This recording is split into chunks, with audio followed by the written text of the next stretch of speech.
The cold in Alaska isn't just a temperature, it's a living thing. It waits for you to make a mistake.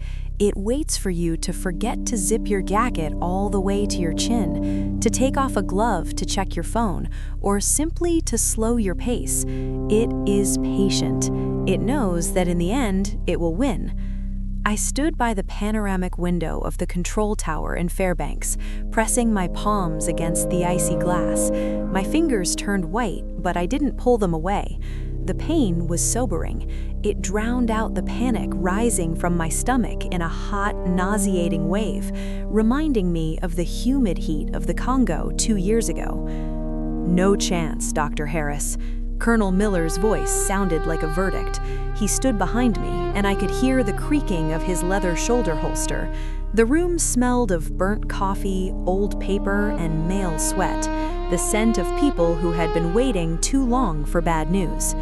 I turned around. Miller looked like a bulldog forced to wear a uniform, square jaw, eyes red from lack of sleep, and a complete lack of imagination. "Colonel, you don't understand." My voice sounded steady, too steady. Professional conditioning. When the world is collapsing, I switch to protocols. There is a level 4 biohazard container on board that plane. If it depressurized on impact, or if the animal got out and ran, we have 72 hours before that strain enters the water supply. Miller sighed heavily and jabbed a thick finger at the map on the wall. "Doc, listen to me. It's hell out there in the Brooks Range. Cyclone Ymir covered the search grid 20 minutes ago. Visibility is 0.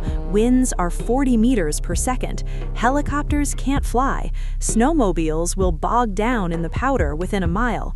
I'm not sending my men to their deaths for one dead dog." "Wolf," I corrected automatically, "and he isn't dead. He has antibodies in his blood that could be worth billions, or save millions. It depends on who gets to him first." I looked at my watch, 1400, but outside, the blue, inky darkness of the polar night was already thickening. December 31st. The whole world is chopping salads and chilling champagne, while I stand at the edge of the world feeling the ticking of a time bomb. "The PMC Aegis has already moved out," I said quietly. It was a bluff, but a calculated one. Their drones can operate in winds up to 30 meters per second. If they retrieve the sample, the US government will be buying the vaccine from mercenaries at the price of the national debt. Miller winced. The mention of private contractors bruised his pride. He rubbed the bridge of his nose, and I watched the struggle between military protocol and his hatred for the competition. "There is one option," he grunted, not looking at me, "but you won't like it, and I didn't say this. I don't need it to like it. I need transport." "It's not transport, Harris. It's a relic." Miller walked to the safe, pulled out a slip of paper with coordinates, and tossed it on the table. "Silas Thorne, former PJ, got kicked out of the Air Force 5 years ago after an incident on Denali Ridge.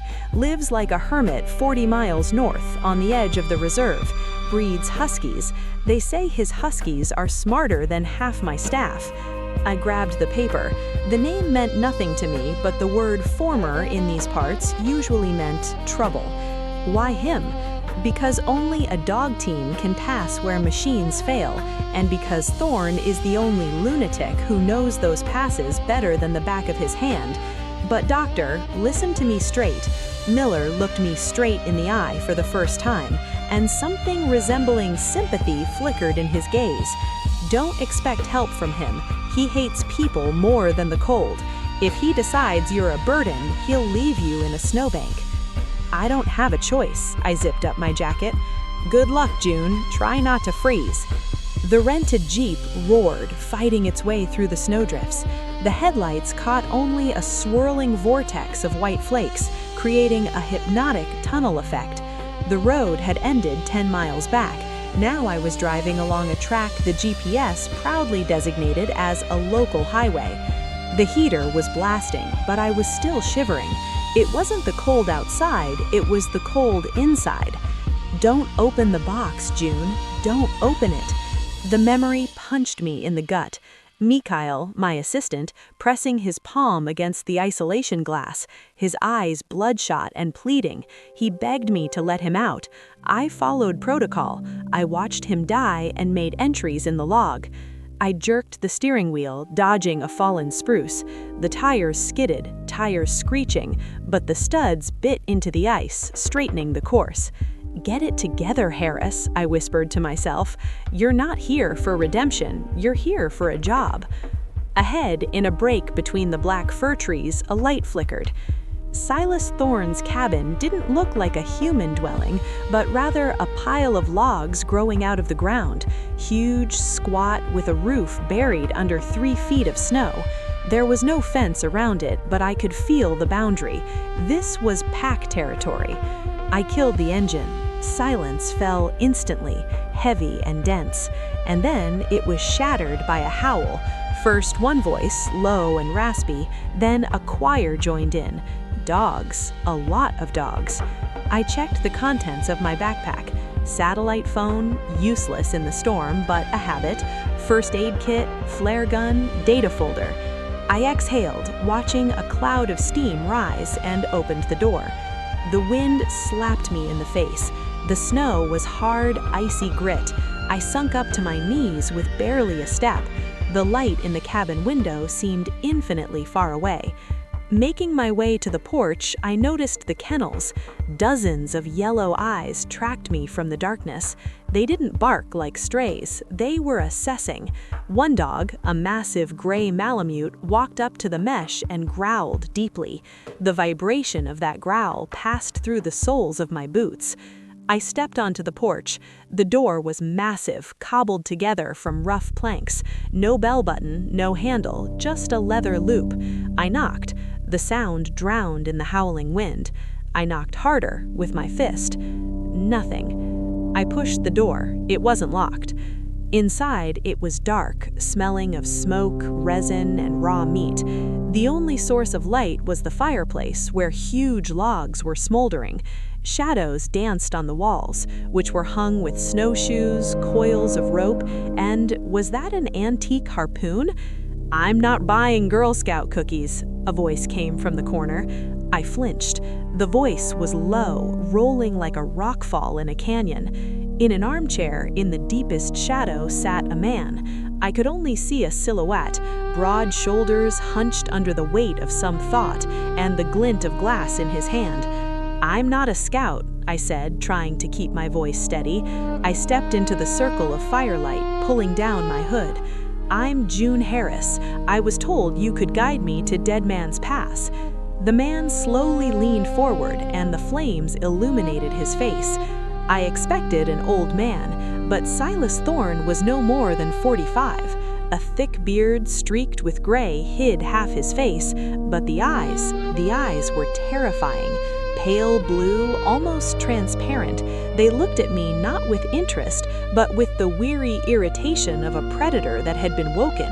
An old whitish scar ran through his left eyebrow and temple. He set the glass of whiskey on the floor, stood up. He was enormous. I'm a tall woman, 5'9", but I had to crane my neck. He smelled of danger. Not aggression, but specifically danger, like a live wire. "Dead Man's is closed," he tossed out, walking past me to the kitchen table. He moved surprisingly silently for a man of his size. He picked up a huge knife from the table and started chopping frozen meat for the dogs. The crunch of bones under the blade made me shudder. "A plane went down out there," I said to his broad back. "Neither did I," Torn said. "He's smarter than half my staff." He went back to chopping meat, making it clear the conversation was over. I felt anger boiling inside me, cold, calculated anger. He was right about the weather, but he didn't know the main thing. "There are no people there, Thorne. There's a wolf." He froze again. This time he didn't turn, but his shoulders tensed. "A wolf?" he asked hollowly. "Patient zero. If I don't retrieve him, the people from Aegis will come. They won't ask for directions. They'll just burn everything here with napalm to get to the target, and your dogs, they'll be in the line of fire." Silas slowly put down the knife. He walked right up to me. I could feel the heat radiating from his body, mixed with the smell of whiskey and pine needles. He loomed over me, invading my personal space, trying to intimidate me physically. "Are you blackmailing me with my dogs?" he growled softly. "I'm stating the facts. You're the best, you know the mountains, and you care about what happens to this land." He looked at me for several long seconds, studying me, searching for fear. I forced myself not to look away, though my heart was hammering somewhere in my throat. My pupils must have been dilated, an adrenaline reaction. He surely noticed. "Your hands are shaking, Doc," he said suddenly, the threat vanishing from his voice, replaced with disdain. "You're not afraid of me, you're afraid of what's out there. I'm afraid of not making it in time." Time moves differently in a blizzard. It isn't measured in minutes or hours. It is measured by the slam of runners against ice ridges, the rasping breath of the dogs, and the way the cold slowly, centimeter by centimeter, creeps through layers of clothing. At first, I tried to count 1 mile, 2, but in the darkness of the polar night, where there are no landmarks, distance is an abstraction. There is only endless movement through a white haze caught in the beam of Silas's headlamp. I lay in the sled, wrapped in canvas and furs, feeling not like a world-renowned virologist, but like a package, a valuable but helpless piece of cargo. My body, accustomed to the sterile cleanliness of laboratories and the dry heat of African savannas, was in shock. I was mentally performing an autopsy on my own sensations. Stage 1, shivering. That was already behind me. My muscles had stopped contracting about half an hour ago. Stage 2, core conservation. Blood had drained from my extremities to keep my heart and lungs warm. I could barely feel my toes, despite the huge mucklucks Orn had given me. My nose and cheeks burned with fire, then went numb, as if injected with lidocaine. I lifted my head, shaking snow from my eyelashes. Silas towered above me like a dark cliff. He stood on the runners, legs spread wide, his body moving in rhythm with the sled. He wasn't fighting the trail, he was flowing with it. His hands, gripping the handlebar, were ungloved. I blinked, thinking I was imagining it. No, bare hands in the wind at 30 below. "Thorn!" I shouted. The sound of my voice seemed like a pathetic squeak that the wind instantly tore to shreds. He didn't turn around, only his back tensed and his right hand made a short gesture. Down, quiet, don't interfere. We were descending into a lowland. The wind was quieter here, but the snow was deeper. The dogs, who had been running at a steady gallop, switched to a heavy trot. I heard their breathing, the unified rhythm of 12 lungs working at their limit. Huff, huff, huff, huff. The sound was hypnotic. Suddenly, the sled jerked and stopped. The dogs immediately lay down in the snow, curling into fur balls. Silas jumped off the runners. The snow crunched under his weight. "Rest stop?" I asked, struggling out of my cocoon. My legs wouldn't obey. My knees felt like cotton. I nearly fell but grabbed the side of the sled. Silas walked past me without even a glance. He was moving toward the lead dog. "Paw check," he threw over his shoulder. "And don't just stand there like a statue. Move unless you want your blood to turn to gel." I started doing squats, swinging my arms. It looked ridiculous, but I didn't care. The main thing was to get the blood flowing. I watched him. Silas knelt before the lead dog, a black and white husky with mismatched eyes. He removed her protective booty, examined the pads, and cleaned out the ice stuck between her toes. His movements were fast, but surprisingly gentle. The same hands that had chopped meat with such fury an hour ago were now touching the animal with the care of a surgeon.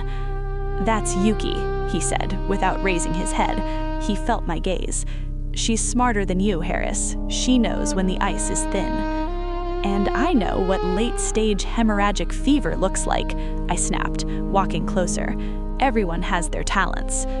Silas stood up. In the light of my flashlight, his face looked hewn from stone, covered in frost. Ice crystals clung to his beard and eyelashes, making the stare of his transparent eyes even more terrifying. Hemorrhagic fever won't help you here. Out here, stupidity and laziness are what kill you. He pulled a thermos from his pack and tossed it to me. I caught it with a clumsy movement of frozen fingers, unscrewed the cap. The smell of strong tea with herbs and sugar hit my nose, causing a spasm in my stomach. I took a sip. The hot liquid burned my throat, and I felt life returning to my body. "Why did you agree?" I asked, handing back the thermos. "You hate people. You clearly don't need the money, judging by how you live. Why are you doing this?"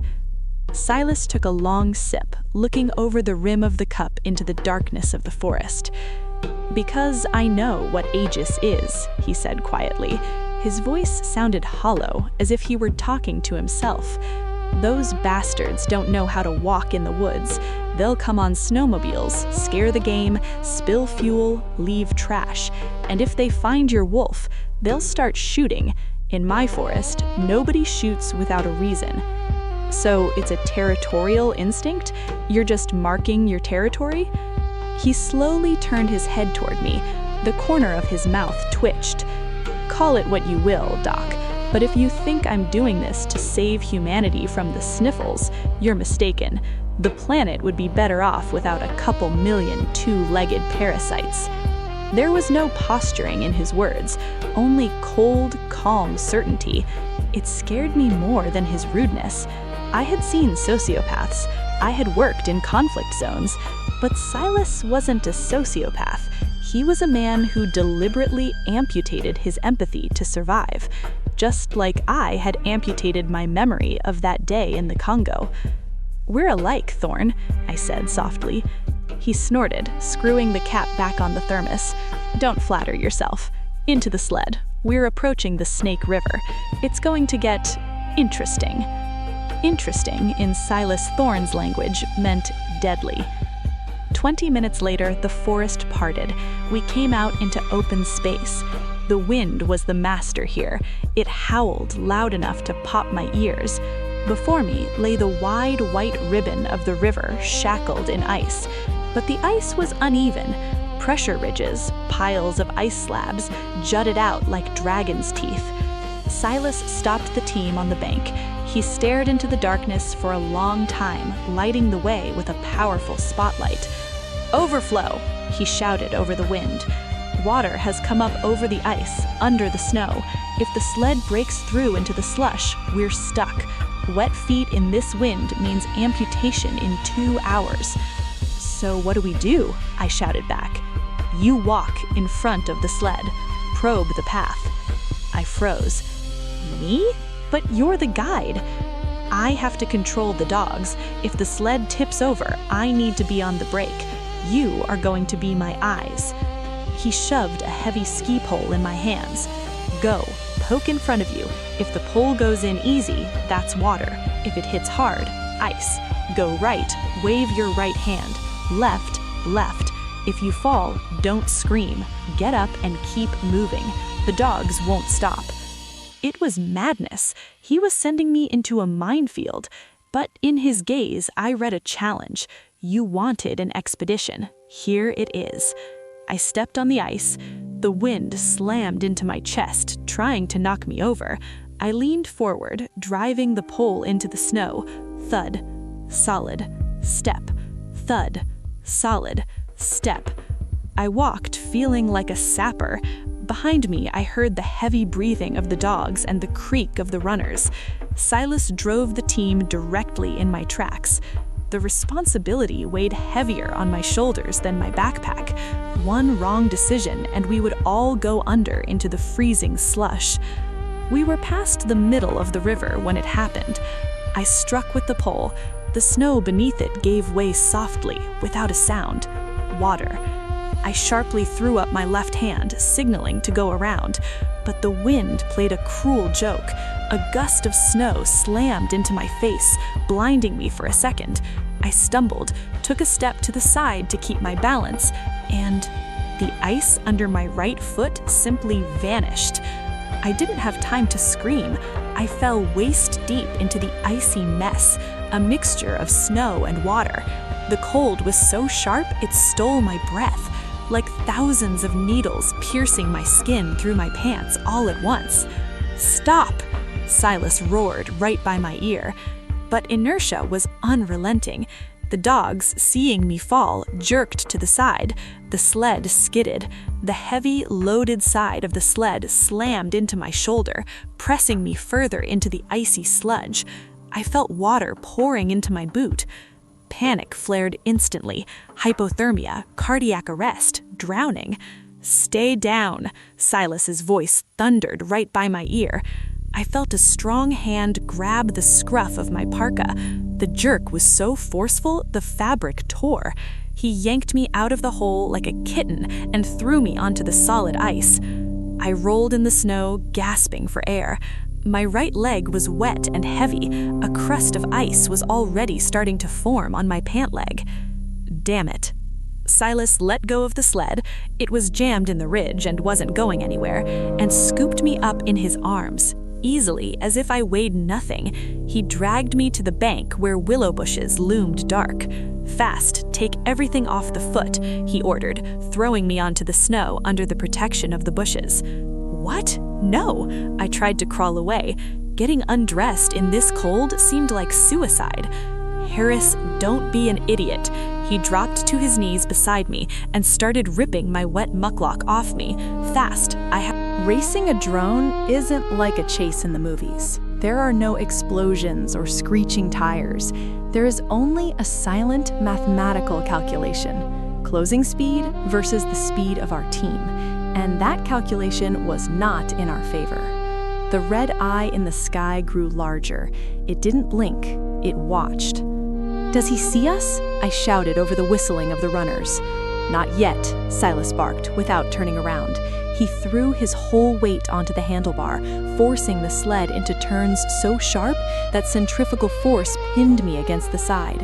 The trees shield the heat, but as soon as we hit the plateau, we'll light up like a Christmas tree.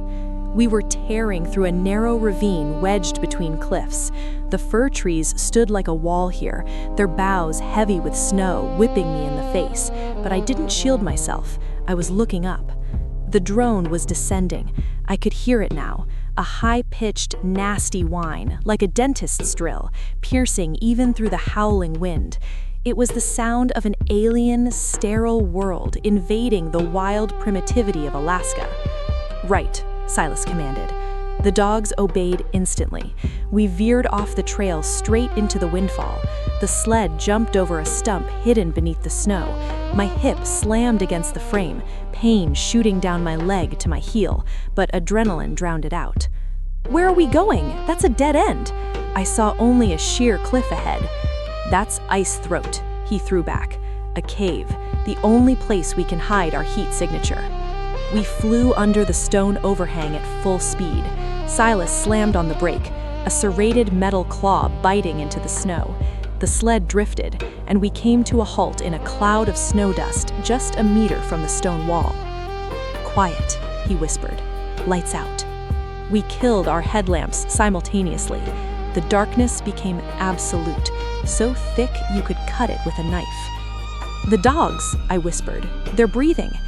"They know the command." He jumped off the sled and quickly walked along the line. Down, still. And to my amazement, 12 dogs lay down in the snow and froze. No sound, no whining, only the steam rising from their bodies betrayed their presence. But here, under the overhanging vault of the cave, that steam dissipated without rising. We stood in silence. The drone's whine grew louder. It was right above us. It hovered, scanning the grid. Silas pressed his back against the cold stone next to me. In the cramped space of the cave, we ended up too close. I could hear him breathing, steadily through his nose, controlling every inhale. He smelled of sweat, leather, and gun oil. It was a sharp, masculine scent, And to my horror, it calmed me more than the sterility of a lab. "It's looking for heat," he whispered right into my ear. His beard brushed my cheek, and I flinched. "If it picks up a temperature differential." "I know how a thermal imager works, Thorn. I'm not a virologist, not a librarian." In the dark, I felt him turn his head toward me. "You have a sharp tongue for someone who nearly drowned half an hour ago." "It's a defense mechanism." "Mine too." The drone hung above us for another minute. It felt like an eternity. I imagined the operator somewhere in a warm trailer, sipping coffee and watching screens. Did he see us? Did he see 2 beating hearts under tons of rock? Then the whine changed pitch. The drone banked and moved north toward the pass. Silas exhaled. "Gone, but it'll be back. We have a lead, 20 minutes, no more." He clicked on his light. The beam hit my eyes and I squinted. When I opened them, I saw Silas looking at me, intently. He was assessing my condition. "How are you? The leg?" "Fine, dry and warm thanks to your method." He grunted, looking away. "It's not a method, it's survival. My wife called it a human heater." It was the first mention of her. I froze, afraid to scare off the moment of openness. "Did she die here?" I asked quietly. Silas fell silent. He checked the sled lashings, his fingers tightening on the knots. "No, not here. On Denali, an avalanche. We were roped together. I was on point. I should have checked the slope, but He cut himself off, a muscle in his jaw twitching. I was too arrogant. I thought the mountains loved me. He straightened up abruptly, closing the subject. "Enough talking. We move." We cleared the timberline an hour later. Now we were on the Bald Patch, an exposed rocky plateau swept by all the winds of the world. There was almost no snow here. It was blown down into the valleys, exposing black, icy stone. The sled runners grated against the rocks. The sound was vile, like a nail on glass. It was hard on the dogs. They slipped, bruising their paws. Silas stopped the team at the edge of a deep ravine. "We're here," he said, pointing down.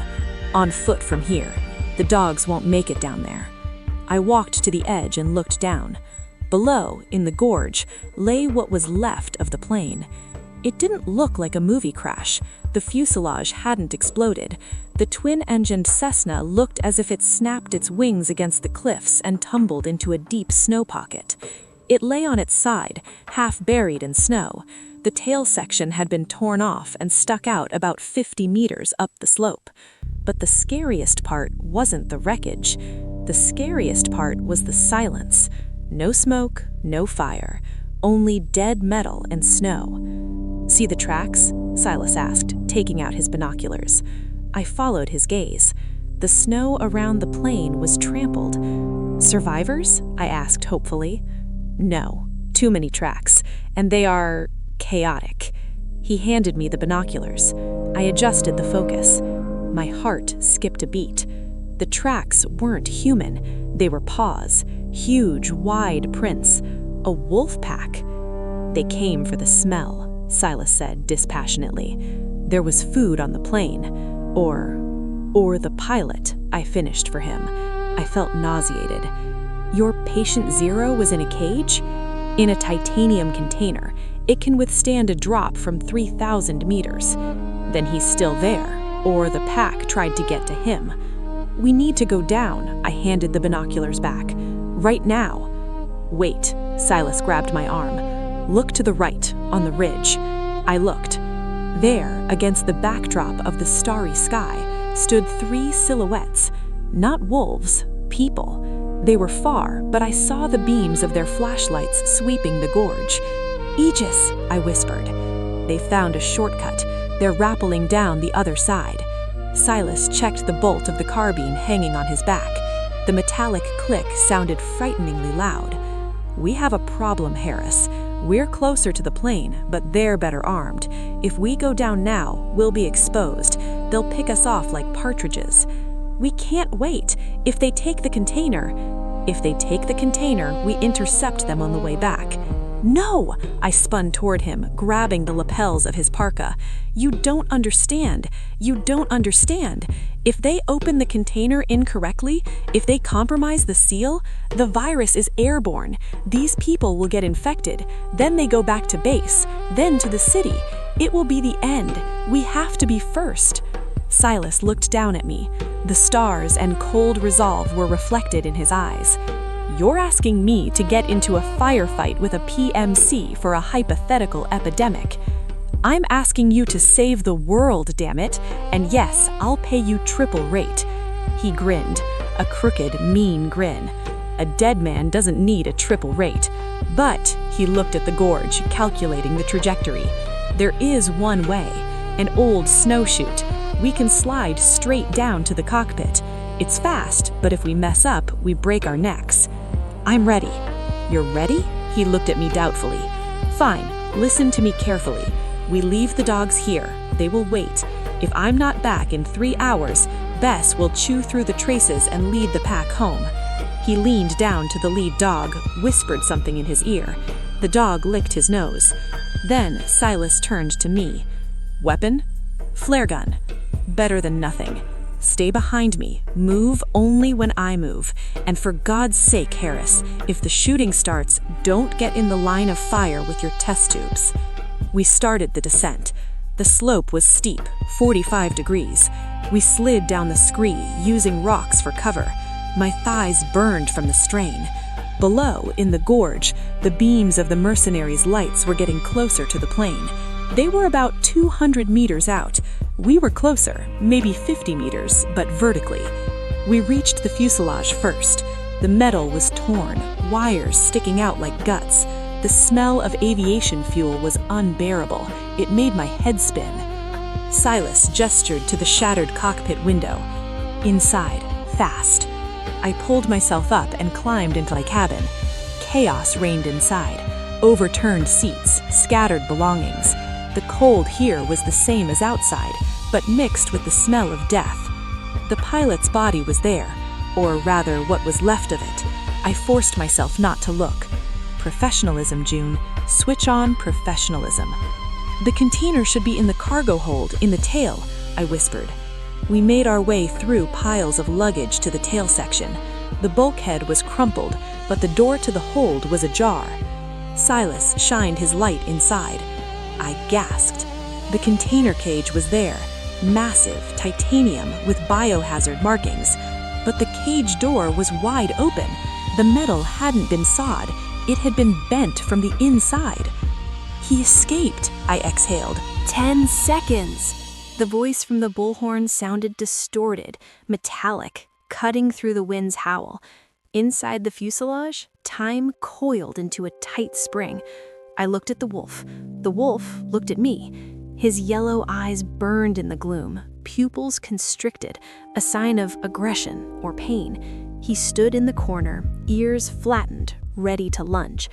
Between us and the mercenaries was only a thin aluminum skin, already being probed by the red beams of laser sights piercing through holes in the hull.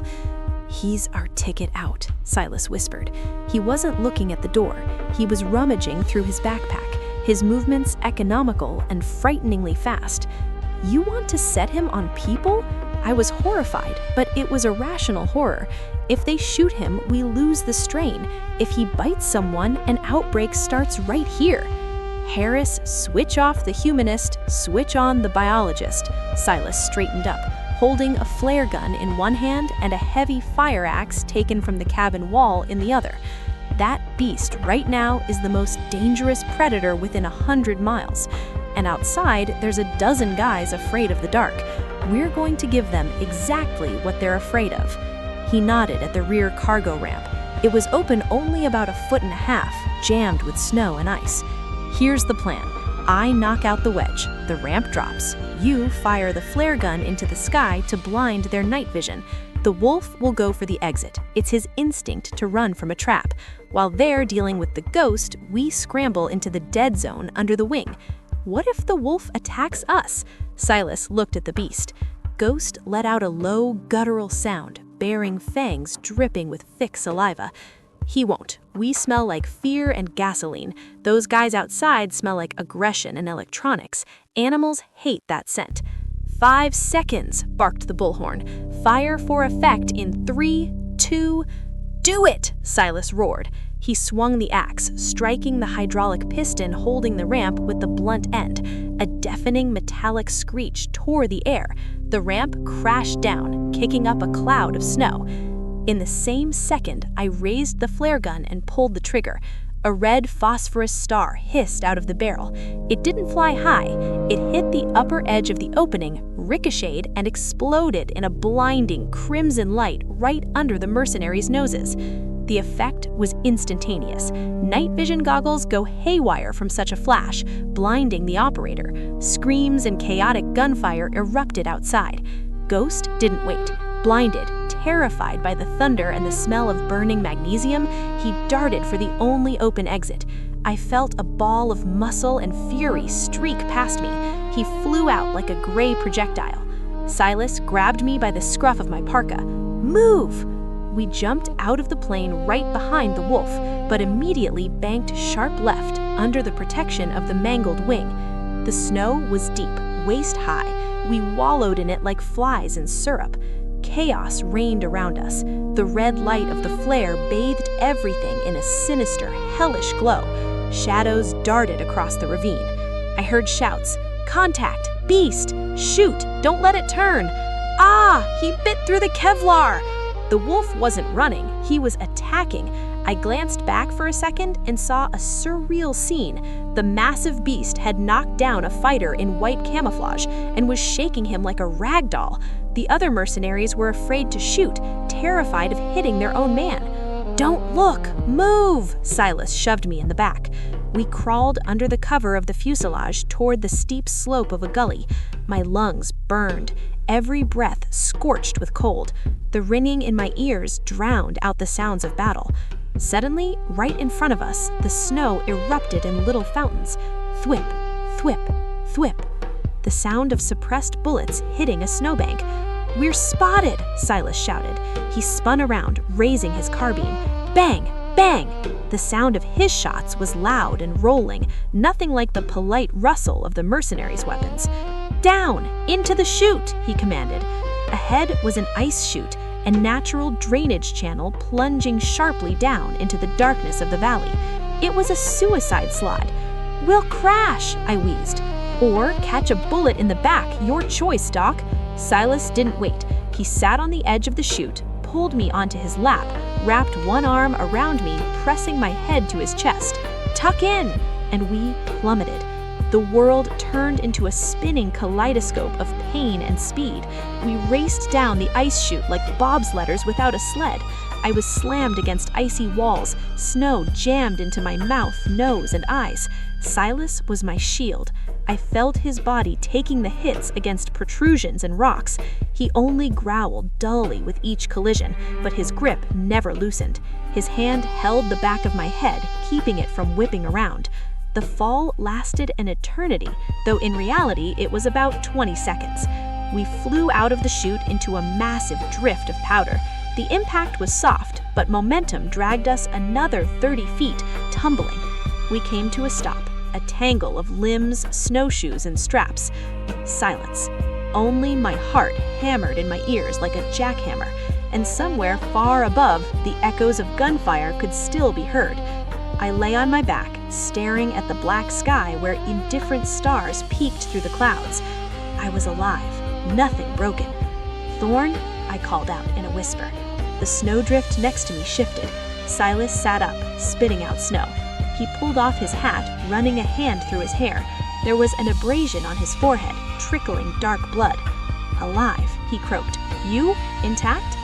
"Thank you." He looked up at the slope we had just tumbled down. We dropped about 300 meters in elevation. It'll take them time to get down. Snowmobiles won't make it here. It's too steep. They'll have to walk or find a way around. "And the wolf?" I sat up, brushing snow off my jacket. "Where's Ghost?"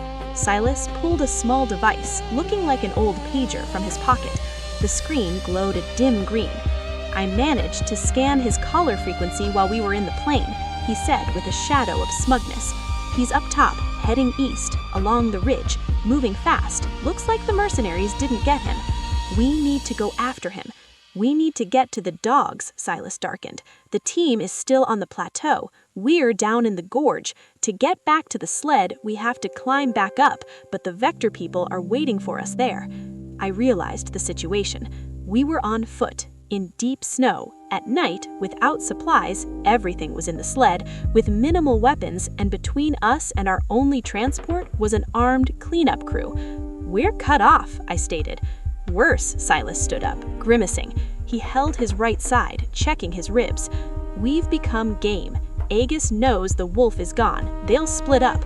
Part of them will go after the wolf, part after us to eliminate witnesses. He offered me a hand, helping me up. And we have a new problem. Check the barometer on your watch. I glanced at my wrist. The pressure needle was dropping so fast it looked like it wanted to punch through the dial. Pressure dropping, sharp. The cyclone is coming back. The eye of the storm has passed. In an hour, hell is going to break loose here. Ymir will feel like a gentle breeze. Silas checked the magazine of his carbine. We have 6 rounds left, 1 flare, and my knowledge of the terrain. Where do we go? There's an old prospector's mine 2 miles from here, Fool's Refuge. If we make it there, we can wait out the storm and cut across to intercept the wolf, but we'll have to walk through waist-high snow. Are you ready to suffer, Dr. Harris? I looked at him. The blood on his face had already crusted over. He looked tired, beaten, but absolutely unbroken.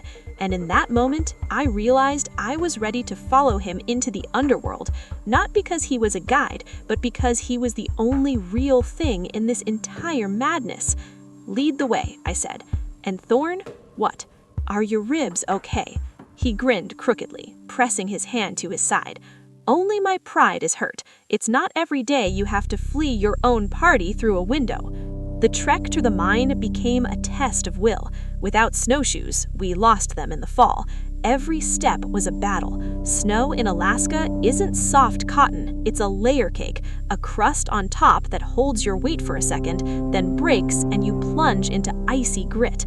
We walked in silence. Silas broke the trail with his powerful body. I walked in his footsteps, trying to breathe in rhythm with my strides. Inhale, step. Exhale, step. The cold changed. It stopped being biting. It became heavy, enveloping. That was a bad sign. I knew the physiology. When you stop feeling cold and start feeling fine, you are dying. Don't sleep, Silas's voice reached me as if through cotton wool. He stopped and shook me by the shoulder. Harris, look at me. What day is it? 31st. The tongue moved with difficulty. New Year soon. 3 more miles. Hold on. Suddenly, in the forest to our right, a branch cracked. Silas instantly shoved me into the snow behind the trunk of a massive spruce and crouched down himself, raising the carbine. Quiet, he breathed. Through the trees, 50 meters away, a beam of light glided. It wasn't a drone, it was a man, a mercenary on skis. He moved fast and violently, his white camouflage making him almost invisible. He was scanning the area through night vision goggles. Silas was right. They hadn't given up the chase, they sent skiers. We froze. I stopped breathing. If he turned his head 5 degrees to the left, he would see the heat signature of our bodies. The mercenary stopped. He raised a hand to his headset. Base, this is 4. I see fresh tracks in sector B7. They're heading towards the old mine. We're found. Speed on a snowmobile in a blizzard doesn't feel like movement. It feels like falling into an abyss. The world had narrowed to a spot of headlight dancing before us. Everything else was black and white, mixed in the blender of the cyclone. We were tearing along the ridge, and with every meter, the wind became more furious. It wasn't just blowing anymore, it was punching me in the chest, trying to rip us from the saddle. I pressed myself against Silas's back so hard I could feel every muscle under his parka. My arms, wrapped around his torso, were numb from tension. I buried my face in the fur of his hood, inhaling the scent of reindeer leather and smoke, trying not to think about what was happening around us. But I was thinking. My brain, trained to analyze data, was churning out grim statistics. Visibility, less than 3 meters. Temperature, -40 and dropping. Chance of survival in a collision at this speed, 0.0. He's close, Silas shouted, turning his head for a split second. The wind instantly snatched his words away, but I felt the vibration of his voice through his chest. He slapped the dashboard where the trophy GPS tracker lay. The red dot on the screen had frozen. The wolf had stopped. "Why is he standing still?" I shouted back, pressing my lips to his ear. "Is he wounded? Or waiting for us? Or he cornered someone?" We flew another 100 meters. The snowmobile, a heavy military machine, roared like a beast, its tracks churning the deep snow. We were at the top of the pass. To the left, a sheer cliff going up. To the right, a drop-off into nowhere. Suddenly, a shadow flickered in the headlight beam. Silas jerked the handlebars hard to the left. The snowmobile tipped, a ski scraping against stone, striking sparks. Right in front of us, on the narrow trail, stood Ghost. He looked nightmarish and majestic at the same time. Huge, hunched, his fur turned into icy armor. His eyes burned with green fire in the light of the headlamp. He didn't run. He stood across the path and snarled. "Brake!" I screamed. Silas slammed on the brakes. The track locked up. The rear of the snowmobile skidded. We went into a slide, sideways toward the cliff edge. And then, what I feared most happened. The snow beneath us wasn't ground. It was a cornice, a wind-blown overhang hanging over the abyss. It was held together by a prayer in the frost. The vibration of the heavy machine was the final straw. There was a sound like a cannon shot, a dull, guttural crack. The ground simply vanished. I remember it in fragments, like a slideshow under a strobe light. Frame 1. The nose of the snowmobile dips down, the headlight illuminating the void. Frame 2. Silas lets go of the handlebars and turns to me. His face is distorted not by fear, but by wild exertion. He grabs my jacket and throws me away from him. Frame 3. I fly one way, the machine the other. Impact. The world exploded in white. Snow packed into my mouth, nose, ears. I tumbled down a slope, not knowing which way was up or down. Impacts followed one after another, shoulder, hip, back. I tried to brake, spreading my arms and legs like my mountaineering instructor taught me 100 years ago, but the slope was too steep. Then it was over. I slammed into something soft and resilient, a snowdrift at the bottom of a ravine. Silence. Deafening, absolute silence after the roar of the engine. I lay there, looking up at the swirling sky. Snowflakes fell on my face without melting. I wiggled my fingers. They worked. My toes. They worked. The pain came with a delay, but everywhere at once. Bruised ribs, a sprained wrist, but nothing critical it seemed. "Thorn!" I sat up, spitting out snow. My voice sounded pathetic. No answer. I jumped to my feet. I swayed. I was at the bottom of a narrow gorge choked with snow. Somewhere above on the slope, I could see the furrow from my fall. And about 20 meters to the left lay the overturned carcass of the snowmobile. The headlight was still on, buried in the drift, creating a ghostly glow from beneath the snow. The track was still slowly rotating, emitting a dying whine. "Thorn!" I threw myself toward the machine, sinking waist deep. The snow here was loose, treacherous. Every movement required effort. I saw him.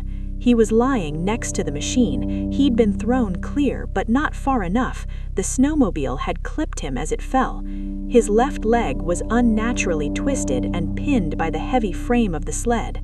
The snow around him was starting to turn dark. I fell to my knees beside him. He was unconscious. His face was pale, fresh blood on his temple mixing with the old.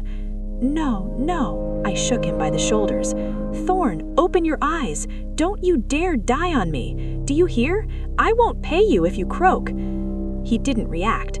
I grabbed the frame of the snowmobile, 300 kilograms of metal. I planted my feet, braced my back, and pulled. Useless. The machine didn't even budge. I growled with frustration, jerking it again and again until my vision went dark. "Harris," he whispered. I froze. Silas opened his eyes halfway. His pupils were dilated, his gaze swimming. "I'm here," I leaned over him, taking off a glove to check the pulse on his neck. Beating, fast, thready, shock. "You're stuck. The machine is on your leg." He tried to move and immediately ground his teeth, throwing his head back. The scream got stuck in his throat, turning into a growl. "Broken?" he exhaled when the wave of pain receded. "Likely, or crushed. I need to get you out, right now. The gas tank is ruptured." I could smell it, the sharp chemical stench of gasoline dripping on the hot engine.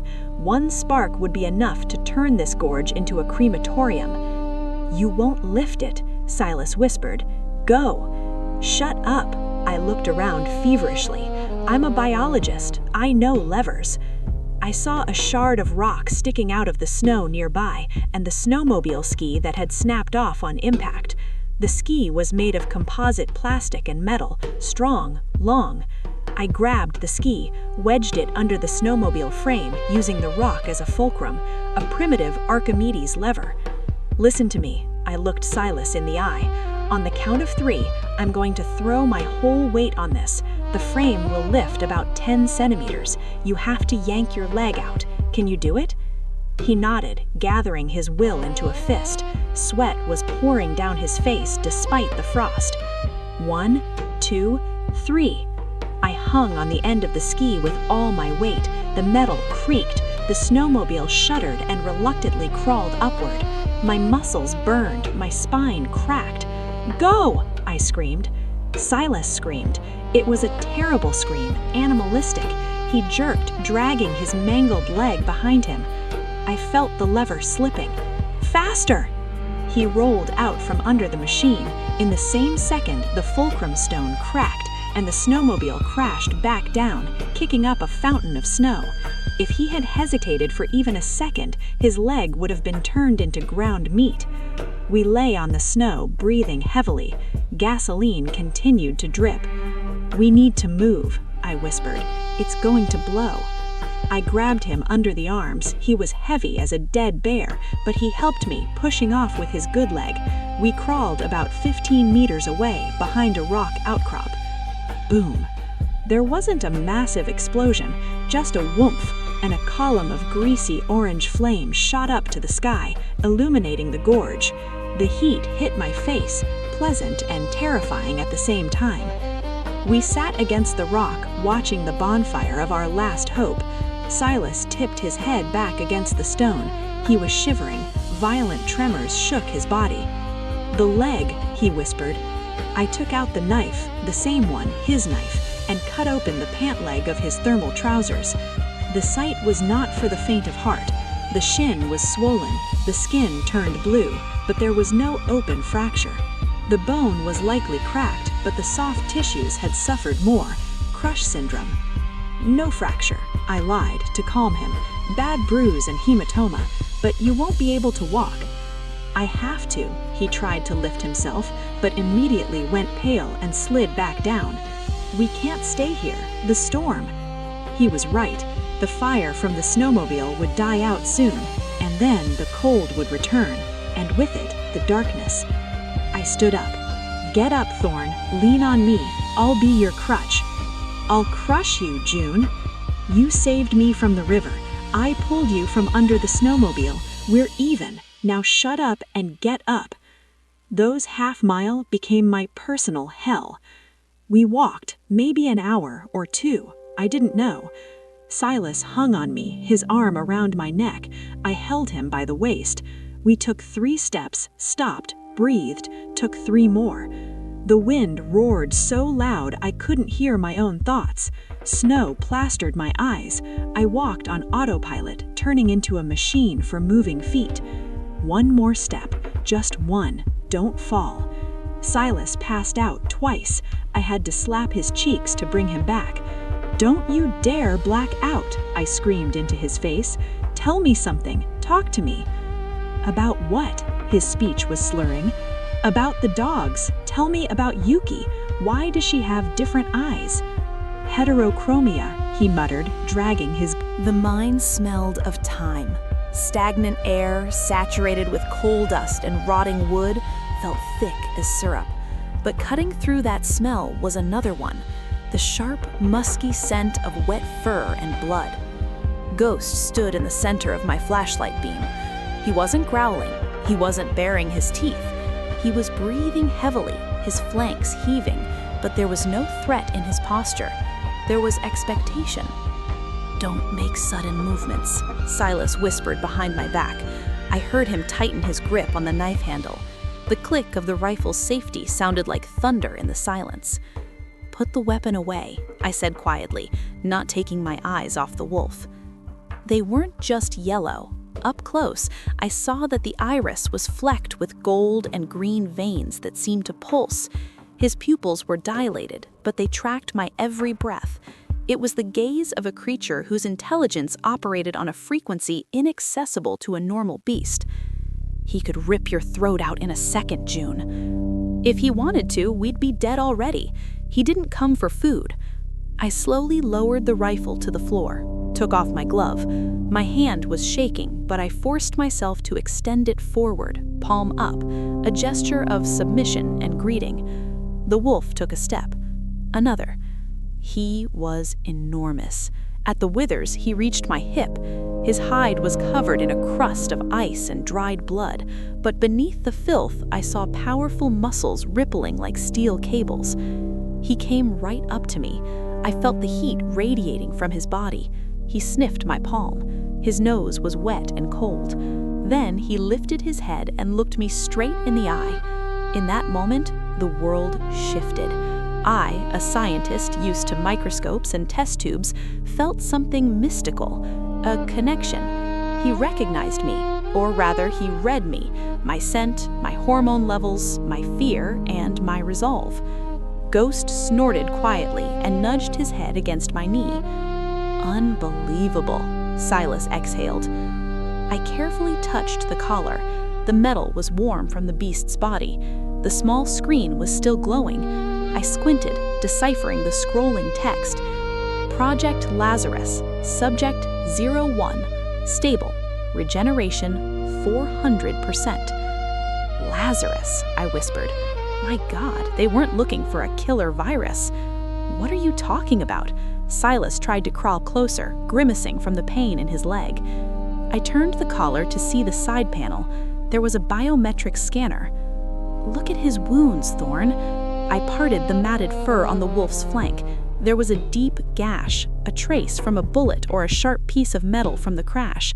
But the edges of the wound weren't bleeding. They were pulled together by a thin, pinkish film of new tissue. This is impossible. I switched to professional mode, my voice becoming dry and crisp. The wound is no more than 4 hours old. With damage like this, the tissue should be necrotizing in the frost. But here we have granulation, accelerated regeneration. I looked at Silas. His face, in the wavering light of the lighter, was gray with pain, but his eyes burned with understanding. There is no death in his blood. There is life in his blood.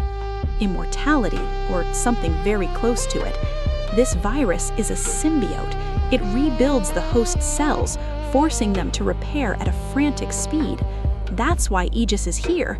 This isn't a vaccine. It's a super soldier serum. It's a cure for everything. Silas leaned back against the tunnel wall. He chuckled bitterly. Irony of fate. We're dying in a hole, saving a cure for death for rich bastards. Suddenly, Ghost's ears twitched. He abruptly pulled away from me, turned toward the mine entrance, and growled deeply. The fur on his hackles stood up. Outside, through the howl of the storm, a new sound broke through. Not natural. The scrape of metal on stone. Voices. They're here. Silas extinguished the lighter. Darkness swallowed us instantly. How did they find us in this blizzard? I whispered, grabbing the rifle. The wolf has a collar. It's transmitting. Damn it! I feverishly felt the collar lock. A complex system needed a key or code. I can't take it off. Then we have to make a stand. Silas crawled toward a pile of old crates and rocks that formed a natural barricade 10 meters from the entrance. June, help me. I grabbed him, and together we tumbled behind the cover. Silas groaned when he banged his injured leg, but immediately pulled himself together. He checked the magazine of the trophy rifle. 4 rounds in mine. How many do you have? 5, and 2 grenades. Great, a whole army, he grunted sarcastically. Listen carefully. The entrance is narrow. They can't come in a crowd. They'll come one by one or in pairs. They have NVGs, we have darkness. That's our advantage until they turn on the floodlights. He handed me 1 grenade. If they break through, blow the ceiling. I looked at him in horror. You want to bury us alive? I want them to get neither you nor the wolf. Are you ready for that? I squeezed the cold, ribbed metal of the grenade. My heart beat so hard it echoed in my temples. Was I ready to die? No. Was I ready to give Lazarus to killers? Also no. They're coming, Silas whispered. A light flashed in the mine entrance. The beam of a tactical flashlight cut the darkness, highlighting dust motes in the air. A silhouette appeared behind it. Thermal contact, a voice distorted by a radio spoke. 2 targets, and the animal. Take them alive, a commanding and hard voice answered. It was Vector. I recognized his intonations even through the static. We need the carrier and the virologist, expendable guide. I looked at Silas. He winked at me in the dark. Well, thanks for clarifying the status, he whispered. Fire on my command. Aim for the legs or the neck, no armor there. The first mercenary stepped inside. He moved cautiously, sweeping the barrel of his assault rifle from side to side. Now, Silas exhaled. A shot rang out. In the narrow space of the mine, it sounded like a grenade explosion. My ears popped instantly. The mercenary jerked and fell, clutching his thigh. He screamed. Immediately, return fire opened from outside. Bullets whistled over our heads, chipping stone from the walls. Ricochets buzzed like angry wasps. Head down, Silas shouted, pressing me to the floor. We pressed ourselves into the dirt. The smart beast Ghost had disappeared somewhere into a side branch of the drift, realizing a frontal attack wasn't his style. The shooting died down. Come out, Harris, Vector shouted from outside. You have no chance. We know Thorn is wounded. We know you're running out of ammo. Surrender the wolf, and I guarantee your lives. Go to hell, I shouted before I could think. The rage that had been building inside me for hours spilled out. You won't get him. A pity, the voice answered calmly. Gas. Silas's eyes went wide. Gas, breathe through cloth. A metal canister flew into the mine opening. It hit the stone, hissed, and began to spew thick white smoke. Tear gas. Move back, deeper, Silas commanded. We crawled backward, coughing and choking. My eyes stung unbearably. Tears streamed down my face, my nose clogged with mucus. Deeper in the mine, the air was clearer. The ventilation draft carried some of the smoke toward the exit, but more was coming. They're herding us like rats, Silas wheezed. We retreated about 30 meters, to a fork. It was dark and quiet here. The gas hadn't reached this far yet. Dead end? I asked, shining the light down both passages. The left one was blocked by a cave-in. The right one went down into darkness. The right one leads to the lower level, Silas said, breathing heavily. He looked bad. Pain and exertion were sucking the last of his strength. Suddenly, Ghost's ears twitched. He abruptly pulled away from me, turned toward the dark passage, and growled quietly, as if calling us. He found something, I said. And then, from behind, from the direction of the entrance, came heavy footsteps. They were walking in gas masks. We could hear their breathing.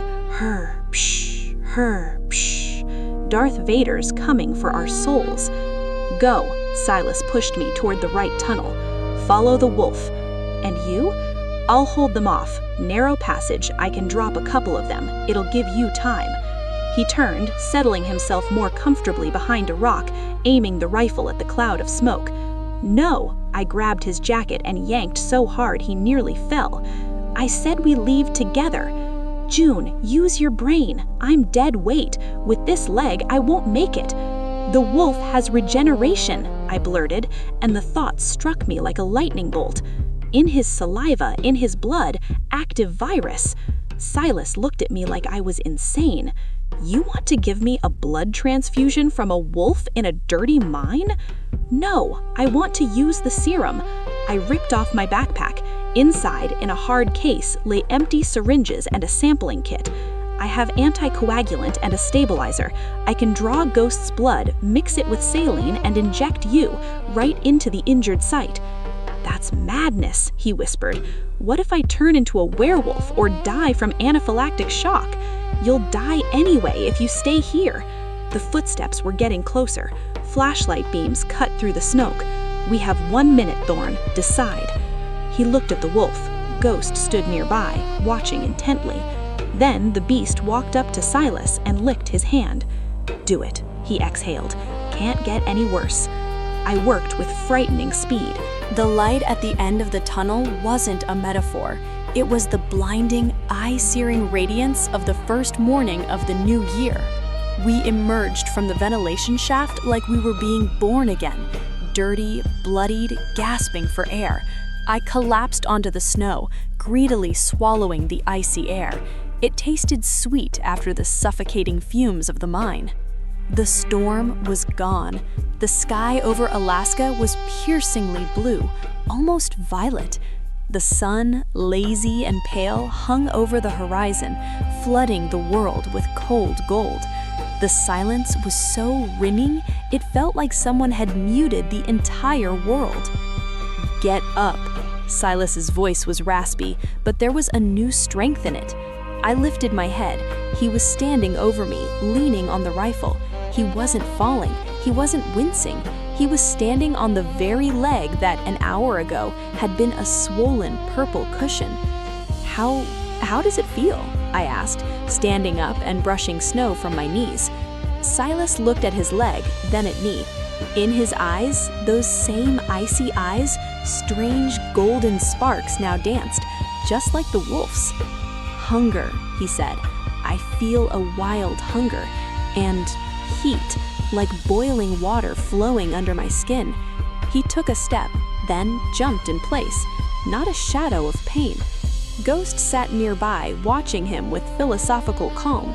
The wolf knew he had shared his strength, and now they were connected by something greater than mere friendship.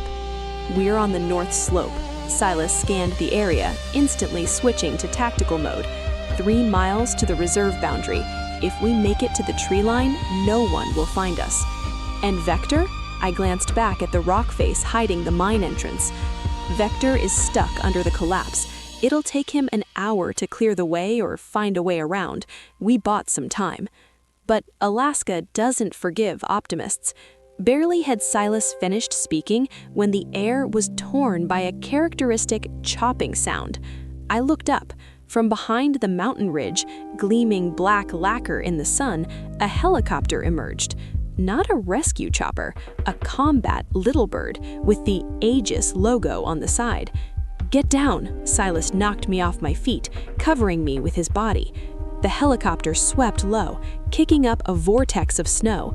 A machine gun burst stitched the hard-packed snow a meter from us, throwing up little icy fountains. They were waiting for us at the exit, I screamed, pressing my face into the snow. They knew about the ventilation. The helicopter banked, coming around for a second pass. A man in tactical goggles and a headset looked down at us from the open cabin door. Vector. He hadn't gone into the mine. He simply waited for us to crawl out of our hole like foxes. The helicopter hovered about 50 meters off the ground. 4 figures in white camouflage jumped from its skids. Vector himself descended last. The helicopter immediately pulled up, taking a high cover position. We were on an open plateau. Behind us, a sheer cliff. In front, 5 professional killers. Cover, a few boulders. Well, Dr. Harris, Silas racked the slide of the rifle. You wanted to see an expedition? Watch. This is the finale. We have 3 rounds, Thorn. I have something better. He looked at the wolf. Take them. Ghost didn't need a command. He vanished, simply dissolved into the snow dust, using the folds of the terrain. We're not going to win this fight. Silas said quickly. "Vector needs me, and the wolf. You're a witness. They'll eliminate you. Stay behind that rock. Don't stick your head out until I say so." "What are you going to do?" Silas grinned. It was a terrifying smile, the smile of a man who had ceased to be just a man. "I'm going to test the side effects of your medicine." He threw the rifle aside. It was empty. He drew his knife and ran. Not away from them, at them. It was madness, a suicide charge. One man with a knife against 4 submachine guns. The mercenaries opened fire, but Silas moved unnaturally fast. He zigzagged, slid, fell, and sprang back up with a grace impossible for his size. Bullets churned the snow at his feet, but not a single one touched him, or maybe he just didn't feel the hits. He slammed into the first mercenary like a cannonball. The impact was so hard, I heard the crunch of Kevlar. The mercenary flew 5 meters back. The second opened fire at point-blank range. Silas didn't even try to dodge. He took the bullets to the chest. I screamed, but didn't stop. He grabbed the barrel of the gun, yanked it towards him, and headbutted the enemy in the helmet. The helmet cracked. "Target active. I repeat, target mutated." Someone screamed over the comms, loud enough for me to hear even from here. At that moment, Ghost flew out of a snowdrift on the flank. He hit the third mercenary in the neck, knocking him down. Wolf and man worked as a single organism, like a pack hunting in the Pleistocene. I was left alone behind the rock. The fourth mercenary, seeing what was happening to his comrades, decided to pick the easy target. He turned towards me. I saw the muzzle of his rifle. Time slowed. I had the rifle with 2 rounds. My hands were shaking. "Don't think, just do," Silas's voice in my head. I exhaled, pressed the stock to my shoulder, and pulled the trigger. The shot hit him in the shoulder. He jerked, his bullet going into the sky. He fell to one knee, but tried to raise his weapon with his good hand. I worked the bolt. Second round, the last one. "Don't move," I screamed. But he didn't listen. He raised the rifle. I fired the second time. The bullet hit him in the thigh. He collapsed face first into the snow, howling in pain. I lowered the rifle. I was shaking. I just shot a man, twice. In the center of the plateau, the fight was over. Silas stood among the bodies. 2 were groaning, 2 weren't moving. His jacket was shredded, bullet holes visible on his chest, but there was little blood. The wounds were closing right before my eyes, leaving only pink scars. Slow clapping came from the direction of the landing zone. "Vector." "Impressive," he said loudly. His voice was calm, businesslike. "Tissue regeneration, heightened adrenaline response, muscle hypertrophy. You justified every cent invested in the search, Mr. Thorne." Silas was breathing heavily. Steam rolled off him in clouds like a hot furnace. "Walk away, Vector," he growled. His voice had changed. It was deeper, with growling undertones. "A chance?" Vector smiled a thin, serpentine smile. "You think you won? Look at the sky." The helicopter hovered over us again, missile pods deployed on its pylons. "I have orders. If the subject cannot be captured, it must be destroyed so the technology doesn't fall to competitors. I press a button, and this landing pad turns to glass." He raised the remote. "Drop the knife, Thorne, and call your bitch doctor. You're coming with me, voluntarily, or you burn here." Silas froze. He looked at me. There was pain in his eyes, not from wounds, but from hopelessness. He couldn't protect me from a missile strike. "June, come out," he said quietly. I rose from behind the rock. The rifle was empty, but I gripped it like a club. I walked towards them. My brain feverishly searched for a way out. The remote. It was all about the remote and the helicopter pilot. Vector looked at us triumphantly. "Smart girls make the right decisions. You'll be comfortable in the lab. We'll even let you study your friend while we take him apart." Ghost, standing next to Silas, suddenly let out a low howl. It was a strange howl, mournful, vibrating. "Shut that dog up," Vector barked, aiming his pistol at the wolf. And at that moment, I saw it. The snow on the mountain peak above us. It shuddered. The gunshots, the explosion in the mine, the roar of the helicopter, the wolf's howl. Resonance. "Silas!" I screamed, locking eyes with him. "Avalanche!" He understood without words, instantly. Vector followed my gaze, but it was too late. The white wall above us tore away from the slope, at first slowly, with majestic silence, and then with a rising roar like an approaching train. "No!" Vector pressed the button on the remote. The helicopter fired a missile, but the pilot, seeing the wall of snow coming at him, panicked and jerked the stick. The missile went wide, exploding into the cliff face 100 meters away. The shockwave knocked Vector off his feet. The remote flew aside. "Run!" Silas roared. He didn't run from the avalanche. You can't outrun that. He threw himself at me. The snow wave was already close. The world turned into a white, roaring chaos. Silas tackled me, crushing me beneath him. "Ghost in the hole," he roared. We rolled into the small depression behind the boulder where I had been hiding. Silas covered me with himself, pressing me into the earth. Ghost squeezed in next to us, forming a living fur barrier. The impact was monstrous. Tons of snow crashed down on us, burying everything: Vector, the mercenaries, the remains of the mine.